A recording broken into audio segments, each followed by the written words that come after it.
아, 오늘은 특별히 한가위 주일입니다. 민족의 명절이 우리 눈앞에 다가왔는데요, 우리 가족들과 함께 풍성한 한가위를 보내시는 축복과 은혜가 함께 하셨으면 좋겠습니다.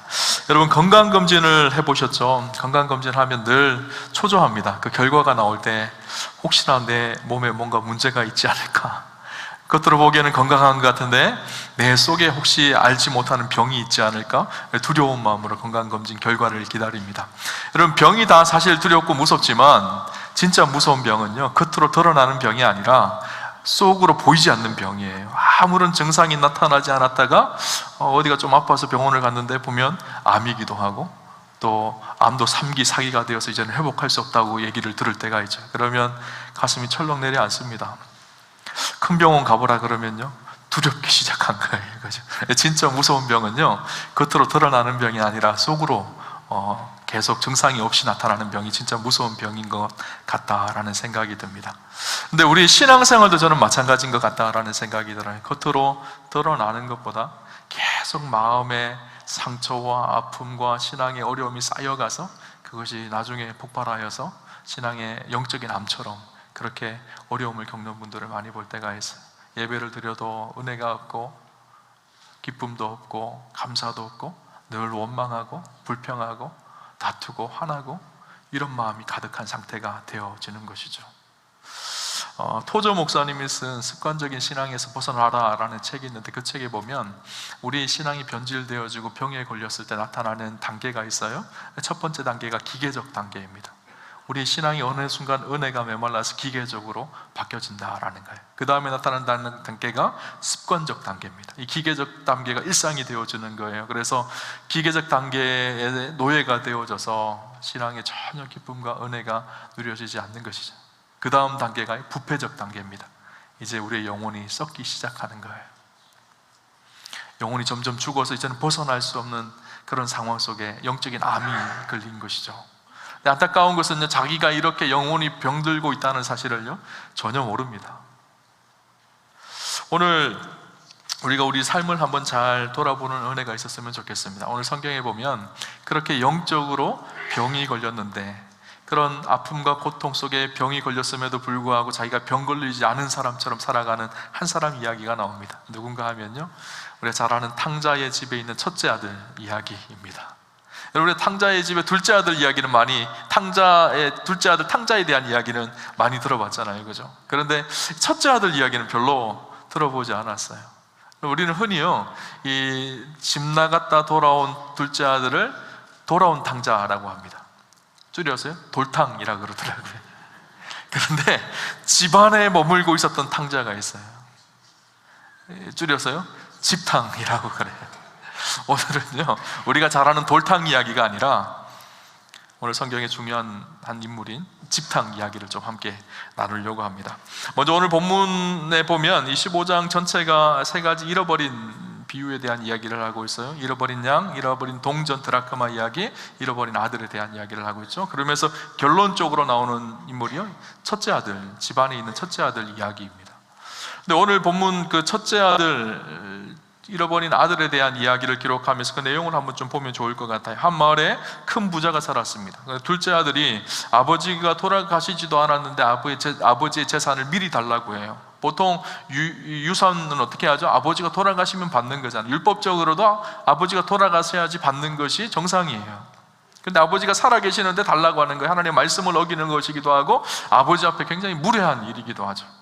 그런데 아버지가 안타깝게 여겨서 그에게 재산을 줍니다. 그가 그것을 가지고 집을 나가서 허랑방탕하게 살아가지고 다 재산을 다 허비합니다. 그리고 나중에 어떻게 되죠? 친구들도 다 떠나버리고 머물 곳이 없어서 돼지를 치면서 돼지 쥐엄 열매를 먹으면서 살아갑니다. 그런데 그때서야 아버지의 마음을 알게 되어져요. 그죠? 다시 집으로 돌아오죠. 집으로 돌아오면서 그렇게 생각을 했어요. 이제는 내가 아버지 집에 아들로 살기는 좀 힘들 것 같고 노예로 살아야 되겠다, 노예로 사는 것이 지금보다 훨씬 낫겠다 생각하고 돌아옵니다. 그런데 아버지가 어떻게 하죠?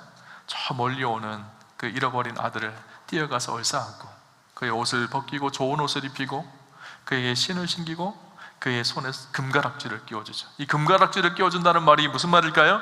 노예가 아니라는 거예요. 너는 내 아들이라는 거예요. 이 둘째 아들은요, 집 나간 둘째 아들은 분명히 영적인 문제가 있었습니다. 병든 자였죠. 그런데 다행인 것은 자기 병이 무엇인지를 알았던 거예요. 그러니까 아버지 앞에 다시 돌아와서 자신이 죄인임을 고백합니다. 성경 15장 21절에 보면 이렇게 얘기합니다. 아들이 이르되 아버지, 내가 하늘과 아버지께 죄를 지었사오니 지금부터는 아버지의 아들이라 일컬음을 감당하지 못하겠나이다. 아버지 앞에서 아버지, 제가 죄를 지었습니다. 그래서 아버지 앞에 더 이상 아들로 살 수가 없습니다. 그렇게 자기의 처지가 어떤지를 너무 잘 알았어요. 자기의 처지를 알고 아버지 앞에 죄인임을 고백하니까 어떻게 되어졌을까요?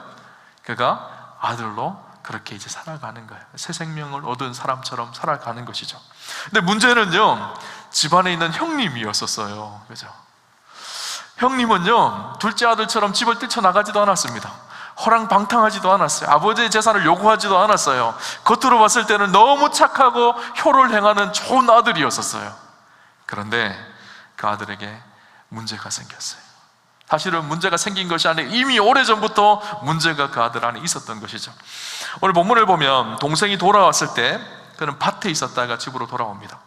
집에 돌아오는데 막 마을에 잔치 소리가 막 들리는 거예요. 풍악을 울리고 집에 가까이 오면 올수록 그 소리가 점점 커집니다. 맛있는 음식 냄새가 막 나기 시작하는 거예요. 보니까 자기 집인 거예요. 깜짝 놀랍니다. 아니, 지금 우리 집에 잔치할 일이 전혀 없는데 잔치하는 이 모습을 보면서 이해할 수가 없었어요. 감히 집 안에 들어갈 수도 없었던 것 같아. 그래서 집 밖에서 물끄러미 바라보면서 하인 한 명을 부릅니다. 하인에게 묻습니다. 도대체 집에 무슨 일이 일어나냐는 거예요. 그 하인이 이렇게 대답합니다. 27절을 보니까 대답하되 당신의 동생이 돌아왔는데 왔음에 당신의 아버지가 건강한 그를 다시 맞아들이게 됨으로 인하여 살찐 송아지를 잡았나이다. 주인님, 당신이 동생이 돌아왔습니다. 아버지가 너무 기뻐서 살찐 송아지를 잡아서 잔치를 베풀고 있습니다. 이렇게 막 환호했어요. 그러면 당연히 첫째 아들의 마음은 어때야 될까요? 함께 기뻐하면서 할렐루야, 우리 동생이 돌아왔구나. 집안에 뛰어들어와서 동생을 보고 이렇게 축복하고 안아주고, 그것이 정상일 거예요. 그죠? 그런데 형의 반응이 어땠을까요? 28절 볼까요? 28절 같이 보겠습니다. 그가 노하여 들어가고자 하지 아니하거늘 아버지가 나와서 권한대. 어쨌다고요? 노하였다라는 거예요. 화를 냈다 하는 거예요. 분노를 폭발했다는, 피가 거꾸로 솟아오르는 것 같은 분노를 표출했다라는 거예요. 여기서 노하였다라는 말이에요, 원어 성경으로 보면 오르기스테라는 단어로 되어 있습니다. 이 오르기스테라는 단어는요, 오르기조라는 말과 접속사 대가 합쳐진 말인데, 오르기조라는 말의 의미가 무엇인가 하면요, 어떤 식물이나 과일에 즙이 가득 차서 그 과일이 터져버려서 즙이 나온 상태. 그러니까 그 분노와 노여움이요, 사실은 그때만 있었던 거에서 그 아들 안에 가득 차 있었다는 거예요. 그런데 이 둘째 아들이 오는 이 사건을 통해서 이것이 폭발하고 터져버린 거예요. 분노가 폭발해버린 거예요. 그죠? 오래전부터 그 식물 안에 즙이 계속 차오고 있었다라는 것이죠. 이것이 이례적인 사건이 아니에요. 이미 첫째 아들의 마음속에는요, 분노와 이 불평의 마음이요, 점점 차오르고 있었다는 거예요. 자기 안에 그런 영적인 병이 있음에도 불구하고 이 아들은 몰랐어요. 사람들은 칭찬만 합니다. 야, 너는 착한 아들이야, 열심히 일도 하고 좋은 아들이야, 막 그렇게 사람들이 칭찬을 하는데 이 첫째 아들의 마음은 그렇지 않았던 것이죠. 뒤에 대라는 접속사가 붙어 있는데, 이 대라는 접속사는요, 비교를 나타내는 접속사예요. 무엇과 비교하고 있죠? 아버지의 기쁨과 아들의 분노와 비교를 하고 있는 거예요. 아버지는 둘째 아들이 돌아와서 너무 기쁘고 너무 행복하고 너무 감격스러운데, 첫째 아들은 분노가 폭발한 거예요. 화가 잔뜩 난 것이죠. 도대체 이 첫째 아들에게 무엇이 문제였을까요? 무엇이 이 첫째 아들에게 잘못된 일이었을까요? 오늘 본문의 첫째 아들의 모습을 보면서 우리 안에는 첫째 아들의 모습이 있는지, 혹시나 우리의 모습은 아닌지, 무엇을 잘못했는지 한번 좀 점검을 하면 좋겠다라는 생각이 듭니다. 먼저 이 첫째 아들은요, 그는 아들인데 스스로를 아버지 앞에 노예처럼 생각하고 노예처럼 일했던 아들이에요. 그가 아버지와 하는 대화를 한번 봅시다. 29절 30절에 보니까 이렇게 기록을 합니다. 내가 여러 해 아버지를 섬겨 명을 어김이 없거늘 내게는 염소 새끼라도 주어 나와 내 벗으로 즐기게 하신 일이 없더니 아버지의 살림을 창녀들과 함께 삼켜버린 이 아들이 돌아오매 이를 위하여 살찐 송아지를 잡으셨나이다. 뭐라고 얘기하고 있죠? 내가 여러 해 오랫동안 아버지를 섬겨 명을 어김이 없다. 아버지를 섬겼다, 이렇게 표현하고 있죠. 이 섬겼다라는 말이요, 헬라어로는요 둘류오라는 단어로 기록되어 있는데, 이 말은요 둘로스라는 단어에서 나왔습니다. 그럼 둘로스라는 말이 무슨 의미인가 하면요, 종, 노예라는 말이에요. 이 아들이 어떻게 생각하고 있죠? 아들임에도 불구하고 내가 종으로 일했다라는 거예요. 노예로 일했다라는 거예요. 영어 성경에는 보다 명확하게 나오는데요, I've been slaving for you. 당신의 노예로 일했다라는 거예요. 아들이 지금 어떻게 생각하고 있죠? 그가 얼마나 많은 일을 했는지는 모르겠어요. 그러나 그가 일을 할 때 그 마음의 자세는 어땠는지를 우리가 알 수가 있어요. 노예처럼 일했습니다. 노예로 일했다는 거예요. 노예로 일하는 것과 아들의 마음은 완전히 다릅니다. 노예는요, 마음이 없이 일합니다. 억지로 어쩔 수 없이 하는 거예요. 안 하면 주인에게 혼날 것 같으니까 억지로 하는 거예요. 무서운 주인 앞에서 억지로 내가 해야 될 노예의 일을 감당했다는 거예요. 무서운 아버지 앞에서 아버지가 너무너무 무서워서 억지로 그 일을 했다라는 거예요. 노예는 늘 주인의 눈치를 봅니다. 그러나 아들은요, 그렇지 않아요. 아들은 당당합니다. 아버지의 것이고 아버지의 것이 내 것인데 자연스럽게 당당하게 일하는 것이 아들이에요. 그런데 스스로를 생각하기에 나는 노예로 그렇게 일했다라는 것. 아버지의 기대는 무엇이었을까? 아들을 향한 아버지의 기대는 무엇이었을까요? 야, 너 노예처럼 일해? 이것이 아버지의 기대였을까요? 아니에요. 아버지는요, 아들로서 아버지의 사랑의 관계를 아들이 누리기를 원하는 것이 아버지의 마음이에요. 아버지가 베풀어 주신 그 은혜가 무엇인지를 알기를 원하고 그 은혜 속에 살아가기를 원하는 것이 아버지의 마음이에요. 근데 이 둘째 아들은요, 아버지가 나를 어떻게 생각하시는지는 상관없어요. 자기는 그냥 노예처럼 아버지에서 열심히 일했다라는 거예요. 이 아들이요, 집은 떠나지 않았지만 아버지의 관계가 이미 떠나져 버렸습니다. 그는 아버지와 아들이 은혜의 관계를 율법의 관계로 바꾸어 버렸어요. 우리를 너무 사랑하신 아버지가 아니라 무서운 주인의 모습으로 바꾸어 버린 것이죠. 그러니까 늘 불안하고 두렵습니다.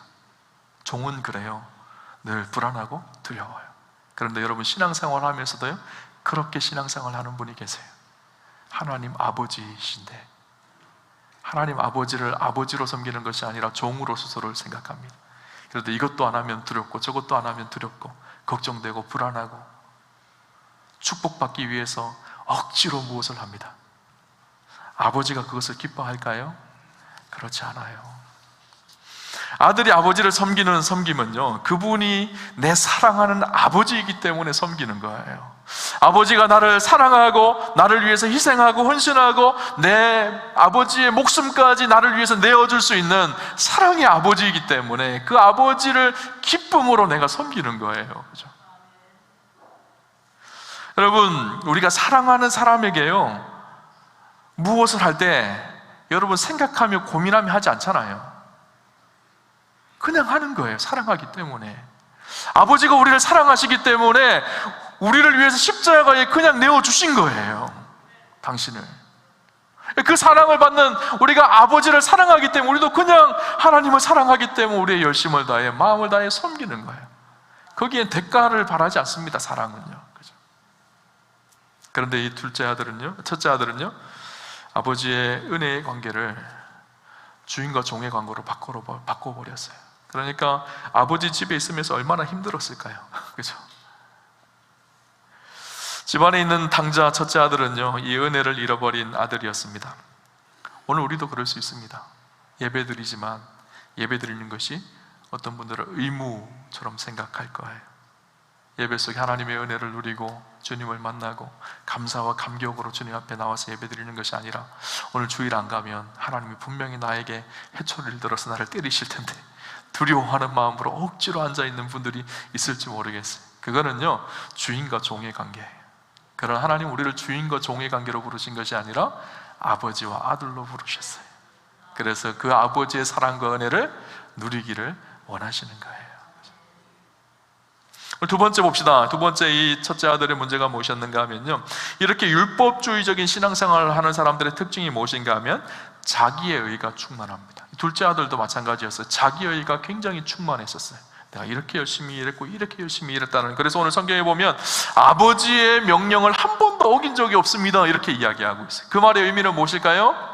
아버지, 내가 이날은 이렇게 섬겼고 아버지가 말씀하시면 한 번도 어긴 적이 없어요. 이 말은요, 아들과 아버지의 관계의 대화가 아니에요. 종과 주인의 관계. 내가 주인님의 말씀을 한 번도 어긴 적이 없습니다, 이렇게 이야기하고 있는 거예요. 그죠? 그래서 이 아들은 아마 날마다 체크했을 거예요. 확인했을 거예요. 내가 몇 월 며칠은 아버지가 말씀하셔서 8시간 동안 포도밭에서 일했다. 몇 월 며칠은 내가 잔업을 했지?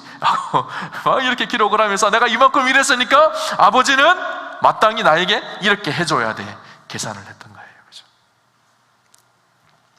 그러니까 사랑의 관계가 아니었던 것이죠. 사랑의 관계는요, 그런 거 기록하지 않습니다. 그냥 내가 아낌없이 받고 아낌없이 주는 것이 사랑의 관계입니다. 그것을 자기의 의로도 내세우지 않습니다. 오히려 그 사랑을 받고 겸손해지는 것이죠. 이 사랑의 관계 속에 그 은혜를 누리는 것과 율법적인 관계 속에서 내가 의를 행한다는 것은 완전히 달라요. 그죠? 우리의 삶에 하나님 주시는 은혜가 느껴지지 않고 누려지지 않는 이유가 무엇일까요? 하나님의 은혜의 관계를 누리지 않기 때문에, 내가 무엇을 해서 내가 의롭다고 생각하기 때문이에요. 어떤 율법사가 예수님께 찾아왔어요. 어떻게 해야 영생을 얻을 수 있겠습니까? 예수님 묻습니다. 그때 예수님께서 내가 율법을 아느냐라고 묻습니다. 그러자 이 율법사가 하는 말, 나는 어릴 적부터 율법을 다 지켰습니다, 그렇게 말합니다. 여러분, 어릴 때부터 율법을 다 지킬 수 인간이 있을까요? 없을까요? 아니요. 인간은 율법을 다 지킬 수 있는 능력이 없어요. 그래서 율법을 다 지킨 상태가 의의 상태거든요. 그러니까 우리가 스스로 의롭게 되어질 수 없으니까 어떻게 하셨죠? 하나님께서 당신의 아들 독생자 예수 그리스도를 우리를 위해서 보내주셨어요. 그래서 예수 그리스도를 믿는 믿음으로 그 의가 우리 안에 이루어지는 거예요. 그것이 복음이잖아요. 그죠? 근데 이 율법사는 어떻게 얘기하죠? 내가 다 율법을 지켜서, 그 말은 의미가 무엇일까요? 나는 의롭다라는 거예요. 자기가 의롭다고 생각하니까 하나님의 은혜가 그의 삶에 들어갈 틈이 없어요. 그죠? 복음이신 예수 그리스도를 자기 앞에 두고도 그는 예수님을 떠납니다. 그죠? 오늘 본문에 보면요, 큰 아들은요, 당시 바리새인과 서기관들을 가리키는 말씀인데, 오늘 누가복음 15장은요 사실 바리새인과 서기관들에게 해주는 예수님의 말씀이에요. 우리는 누가복음 15장에 잃어버린 세 가지 비유를 보면서 잃어버린 사람들이 돌아오는 것을 환대하고 기뻐하신 아버지의 마음을 생각하지만, 사실은 누가복음 15장에 나오는 메인 주인공은 누군가 하면요, 바리새인들과 서기관들, 집에 있는 아들들이에요. 그죠? 집에 있는 첫째 아들이에요. 오늘 보면 15장 1절에 3절에 보면 이렇게 얘기합니다. 모든 세리와 죄인들이 말씀을 들으러 가까이 나아오니 바리새인과 서기관들이 수군거려 이르되 이 사람이 죄인을 영접하고 음식을 같이 먹는다 하더라. 예수께서 그들에게 이 비유로 이르시되. 예수님의 이 비유의 말씀을 듣는 사람이 누구라고요? 바리새인들, 서기관들, 집 안에 있는 첫째 아들들. 예수님께서 오늘 누가복음 15장에 나오는 이 세 가지 비유를요 말씀해주는 그 대상이 누군가 하면요, 집안에 있는 첫째 아들들, 나름대로 신앙생활 잘하고 있다고 하는 사람들, 나름대로 최선을 다해서 하나님 믿는다고 하는 사람들, 금식도 하고 11조도 하고 안식일도 잘 지키고 거룩한 모습을 다 행하고 거룩한 말을 하고 잘 살고 있는, 나는 의로운 사람이라고 하는 사람들, 그들에게 오늘 예수님께서 말씀하고 있는 거예요. 자기에게 의가 충만하니까 하나님의 은혜가 보이지 않는 사람들, 영혼은 썩어 들어가고 있고 영혼은 죽어가고 있는데 그 하나님의 은혜를 다 잃어버리고 감사와 감격도 없이 늘 불평과 정죄하고 판단하는 이 바리새인들, 서기관들, 첫째 아들들, 오늘 예수님께서 그 첫째 아들들에게 말씀하고 있는 거예요. 자기의 의가 충만하니까 하나님의 은혜가 없는 사람들. 여러분, 놀이터에 가면요 시소가 있어요. 시소, 여러분 타보셨죠? 또 아이들 타는 거 보셨죠? 시소가 어떻죠? 한쪽이 내려가면 한쪽은 올라갑니다. 반대로 하면 반대쪽이 내려가고 반대쪽이 올라가죠. 이게 시소예요. 둘 다 이렇게 높이 올라갈 수 있을까요? 없죠. 그죠? 하나님의 은혜와 우리와의 관계도 저는 이거와 비슷하다는 생각이 들었어요. 우리가 약함을 고백하고 죄인이라는 사실을 고백하면 하나님의 은혜는 높아져요. 올라가요. 그러나 우리가 의롭다고 생각하는 사람들에게는요, 하나님의 은혜가 사라집니다. 오늘 이 첫째 아들, 아무것도 스스로 받은 것이 없는, 그래서 나는 의로운데 왜 나에게는 아무것도 주시지 않습니까? 이렇게 말하는 이 첫째 아들은요, 하나님의 은혜를 잃어버린 사람이었었어요. 그래 늘 정죄하고 판단하죠. 사실 그런데요, 이 첫째 아들이 아무것도 안 받았을까요? 오늘 성경에 보면요, 그렇게 말합니다. 스스로 의롭다고 생각하기에 아버지는 나에게는 염소 새끼 한 마리도 주시지 않았습니다. 저 집 나가서 허랑방탕하게 살았던 저 둘째 아들을 위해서는 소도 잡아주셨는데 나는 왜 염소 새끼 한 마리도 잡아주시지 않았습니까? 이렇게 묻잖아요. 근데 진짜 첫째 아들은 아무것도 받지 않았을까요? 아니에요. 아버지 집에 머물면서 아버지가 주시는 은혜와 풍성함을 날마다 누리며 살았던 아들이요, 첫째 아들이에요. 근데 그 은혜를 깨닫지 못하는 거예요. 자기 여유가 너무 크니까. 여러분, 성숙하지 못한 우리의 자녀들, 특별히 사춘기 때 우리 자녀들을 보면요, 부모님에게 막 대듭니다. 엄마 아빠가 나한테 해준 게 뭐야? 막 그러면서 대들어요. 그죠? 그 말을 들은 부모의 마음은요, 마음이 미워져요. 낳아주고 길러주고 지금까지 사랑을 쏟아주었는데 나한테 해준 게 뭐야? 이렇게 얘기하면 얼마나 속이 상해. 첫째 아들의 모습이 딱 그 모습인 거예요. 집에, 아버지 집에 거하면서 아버지 집의 은혜를 풍성하게 누리게 하셨다. 그래서 예수님, 이 아버지가 뭐라고 얘기하죠? 31절에 보니까 아버지가 이르되 예, 너는 항상 나와 함께 있으니 내 것이 다 내 것이다. 그렇게 말씀하고 있어요. 야, 내가 너 항상 함께 있었잖아, 우리는. 그래서 내 것이 다 네 거야. 그렇게 아버지는 말하고 있어요. 근데 이 아들은 종의 마음이 있으니까 아버지의 것이 내 것처럼 느껴지지 않는 거예요. 이스라엘의 규례와 법도에 따르면요, 아들이 둘일 경우는요, 형은 아버지의 유산의 3분의 1을 상속하고요, 둘째는요 3분의 1을 상속합니다. 그러니까 둘째 아들이 아버지에게 와서 재산을 요구할 때 아버지는요 그 유산의 3분의 1을 아들에게 줬을 거예요. 나머지 3분의 2는 누구 것일까요? 첫째 아들 것이에요. 지금 아버지가 가지고 있는 재산 전체는요 다 누구 것일까요? 첫째 아들 것이거든요. 근데 이게 보이지 않는 거예요. 그러니까 불평과 원망만 있는 거예요. 종으로만 생각하고 있는 거예요. 이 아버지의 은혜가 보여지기 시작하면 어떨까요? 기꺼이 동생에게 달려가서 동생을 함께 안고 함께 축복하고 함께 기뻐했을 거예요. 근데 이 은혜가 보이지 않으니까 너무너무 마음이 강팍한 거예요. 그러니까 동생을 원망하고 또 핍박하고 죄인인 직업을 하고 있는 것이죠. 갈라디아서 4장 6절에 7절에 보면요 이렇게 기록합니다. 너희가 아들이므로 하나님이 그 아들의 영을 우리 마음 가운데 보내사 아빠 아버지라 부르게 하셨느니라. 그러므로 내가 이후로는 종이 아니요 아들이니 아들이면 하나님으로 말미암아 유업을 받을 자니라. 우리에게 주신 축복의 말씀이에요. 우리가 종이 아니라 하나님의 아들 되게 하셨다는 거예요. 하나님의 아들 되었기 때문에 우리에게 무엇을 주시겠다고요? 하나님 나라의 유업을 우리에게 받게 하시겠다라는 거예요. 근데 우리는 첫째 아들처럼요 하나님의 자녀가 되어서 하나님의 아들이 되어서 하나님의 유업을 받는 존재라고 스스로를 생각하지 않아요. 그러니까 내가 무엇인가를 막 열심히 해야지만 하나님이 뭐 잠깐 이렇게 준다고 생각을 해요. 그러니까 마음이 늘 강박하고 늘 불평하고 원망해요. 아버지의 마음은 그것이 아니거든요. 내게 네 거야. 내가 너를 위해서 하나님 나라를 유업으로 준비하고 있어. 그렇게 말씀하고 계세요. 여러분, 우리가 사는 세상은 잠깐입니다. 그러나 우리가 얻게 될 영원한 하나님 나라가 있어요. 그 하나님 나라를 우리에게 유업으로 하나님께서 주셨어요. 이 은혜를 아는 사람은요 세상의 것 때문에 그렇게 불평하지 않습니다. 내가 조금 뭐 세상의 것 덜 받아도 괜찮고 더 받아도 상관없어요. 왜 그럴까요? 하나님 나라를 우리에게 유업으로 주셨는데. 전도는 어떤 사람이 할까요? 노예 같은 사람은 전도 못해요. 아들, 자녀들은 전도합니다.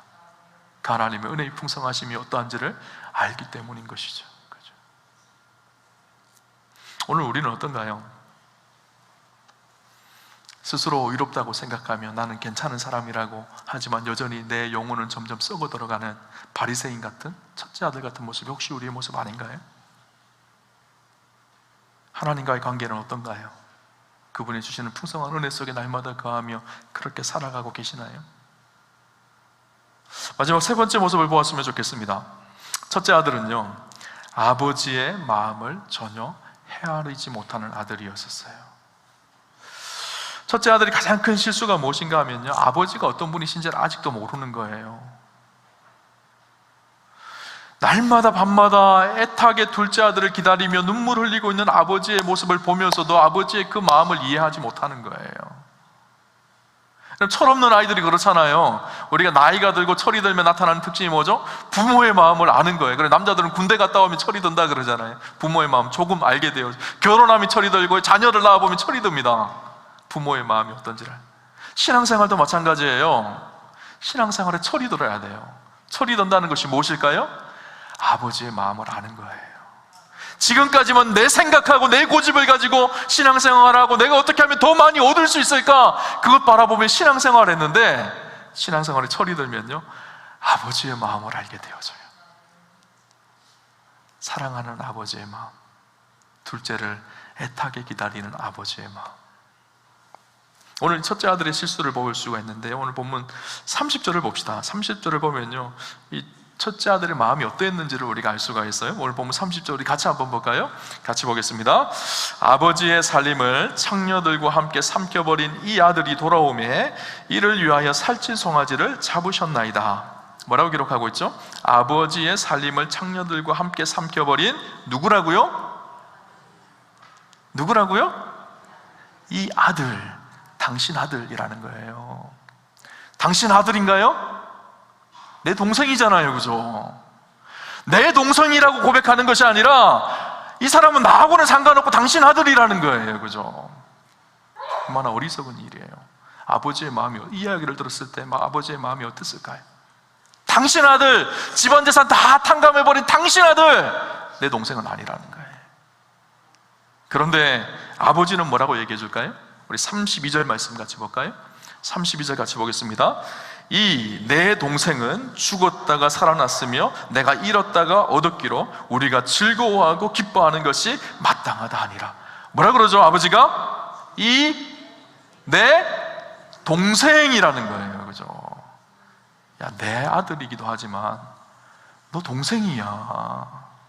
네 동생이 죽었다가 살아서 돌아왔어. 네 동생이야.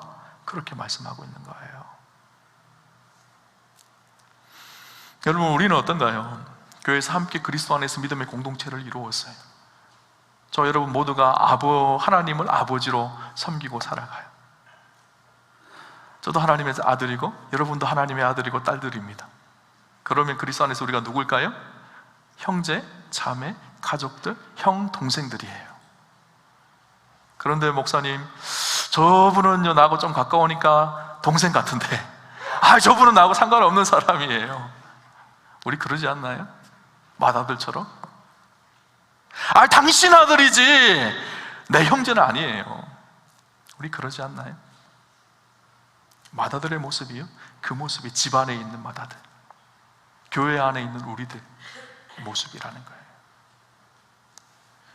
우리 동생들이 밖에도 있습니다. 아직 예수님을 알지 못하고 세상 속에서 방탕하게 살아가고 있는, 어렵고 고난 속에 살아가고 있는 우리의 이웃들, 우리 하나님 뭐라고 하는가 하면 네 동생이야, 네 형제야, 그렇게 말씀하시는데, 하나님의 아들이죠. 나는 몰라요. 나만 신앙생활 잘하면 되지 나하고 저 사람하고 무슨 상관이에요, 하나님. 그렇게 말하는 맏아들의 모습이 오늘 우리의 모습입니다. 오늘 보면 32절을 보면요, 아버지가 이렇게 말합니다. 이 내 동생은 죽었다가 살아났으며 내가 잃었다가 얻었기로 우리가 즐거워하고 기뻐하는 것이 마땅하다. 우리라고 말하고 있어요. 나만 기뻐하고 즐거워하는 것이 아니라 우리라는 거예요. 너도 내 동생이 돌아온 것 때문에 기뻐하고 즐거워하는 것이 마땅하다. 이 아들은 아버지의 마음을 몰랐기 때문에 집 밖에서, 집에는 잔치가 벌어졌는데 집 안에 들어가지도 않고 밖에서 원망하고 불평하고 있는 거예요, 그죠? 여러분, 아들은요 아버지의 마음을 이해하는 자녀여야 합니다. 우리가 부모님에게 효도하는 비결이 뭘까요? 부모님의 마음을 아는 거예요. 그렇죠? 우리 하나님께 효도하는 비결이 뭘까요? 하나님 아버지의 마음을 아는 거예요. 그 아버지의 마음이 내 마음이 되는 거예요. 집탕, 첫째 아들 집안에 있는 탕자는요, 열심히 뭔가 하는 것 같았어요. 그러나 아버지의 마음은 하나도 몰랐어요. 그러니까 집안에 있는 탕자인 거예요. 우리가 둘째 탕자만 날마다 생각하잖아요. 그런데 진짜 탕자 또 한 명은 집안에 있었습니다. 이 집탕이요, 우리일 수도 있습니다. 집안에 있는 것 같아서 주일마다 예배를 드리고 신앙생활도 잘하고 교회 봉사도 잘하는 것 같지만 사실은 우리가 집탕일 수 있어요. 그죠? 하나님 아버지는 집 나간 둘째 아들 때문에도 마음 아프시지만 집안에 있는 탕자 때문에도 마음이 아프세요. 그죠? 오늘 본문에 보면 독특한 본문이 있어요. 인상적인 부분이 있는데요, 아버지는 이 큰 아들을 향해서 31절에 뭐라고 얘기하는가 하면 얘 너는 이렇게 표현하고 있어요. 이 표현은요, 얘야 너는 이런 표현이에요. 얘야 너는 나와 함께 있지 않았니? 내 것이 다 네 것이야. 그렇게 말하고 있어요. 보통 이 정도면 어떻게 해야 될까요? 아버지가 야 정신 차려 막 아들을 혼내거나 질책해야 돼요. 근데 혼내시지 않아요. 둘째 아들을 그냥 받아주신 것처럼 첫째 아들을 향해서도 얘야 너는 이렇게 표현하고 있는 거예요. 여기서 얘야 할 때 얘 이 말은요, 헬라어로 테크논이라는 단어인데, 이 테크논이라는 단어는요, 사랑과 애정을 담아서 상대를 부를 때 사용하는 단어입니다. 첫째 아들, 스스로를 종으로 노예로 생각하는 그 첫째 아들이 아들의 자리로 돌아오기를 간절히 소망하면서 자기 어깨를 내주는 아버지의 마음이요, 얘야 테크논, 얘야 너는 이 표현인가요? 아버지는요, 둘째 아들이 간절히 아버지 집으로 돌아오기를 간절히 기다리고 사모하고 눈물로 기다렸던 것처럼 첫째 아들이 노예가 아니라 아들의 자리로 돌아오기를 간절히 기다리고 그들을 초청하고 환대하고 있는 것이죠. 놀라운 것은 오늘 본문의 결론이 안 납니다. 이 첫째 아들이 아버지의 이야기를 듣고 집안에 들어갔을까요? 안 들어갔을까요? 들어갔을까요? 안 들어갔을까요? 몰라요. 성경에 안 나와요. 들어갔는지 아니면 여전히 그 잔치집 밖에서 투덜대고만 있는지. 왜 그렇게 결론이 안 났을까요? 그 결론은요, 우리가 내는 거예요. 첫째 아들인 우리가 아버지의 그 초청을 받고 집안에 들어가서 아버지의 마음으로 그 잔치에 함께 기쁘게 참여할 것인지, 아니면 여전히 원망하며 불평하며 아버지의 마음과 상관없이 그렇게 둘째 동생을 정죄하며 그렇게 여전히 집탕으로 살아갈 것인지. 저는 오늘 축복하기를 우리의 삶이요, 여전히 집탕에 머무는 것이 아니라 아버지의 아들로의 삶을 살아가며 아버지의 마음을 누리는 우리 사랑하는 우암교회 성도님들 다 되시기를 주님 이름으로 축원합니다. 하나님 아버지께서 우리에게 어깨를 내주셨어요. 집으로 들어와서 함께 이 잔치에 참여하자. 우리가 기쁜 마음으로 함께 들어가서 아버지가 베풀어 주신 동생을 환영하는 그 잔치에 기쁨으로 참석하는 저와 여러분 되시기를 주님 이름으로 축원합니다.